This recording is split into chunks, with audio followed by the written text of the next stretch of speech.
هذا الشعار يحلق دائما في الصدارة. هذا الشعار هو نمبر 1 دائما وابدا. طبعا انت إيه الدخله بتاعتك دي؟ السلام عليكم ورحمه الله وبركاته. اخواتي الاهلاويه، ازيكم؟ عاملين ايه؟ يا رب تكونوا بخير. مساء الخير عليكم جميعا. الاهلي بطلا لدوري ابطال افريقيا السله لاول مره بمسمى الجديد وثاني مره في تاريخه.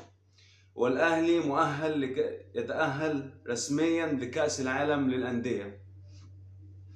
طبعا عايز بنبارك كلنا لابطال السله وكتيبه اوجستي مدرب فريق الاهلي لكره السله، وعايزين نبارك لهم. ودايما الاهلي ملوك الصالات، رابع الرباعيه التاريخيه في تاريخه. ويا رب يا رب يا رب دايما فوق، ودايما رقم واحد ونمبر 1. طبعا احنا جايين نتكلموا النهارده بعيدا بقى، احنا بارك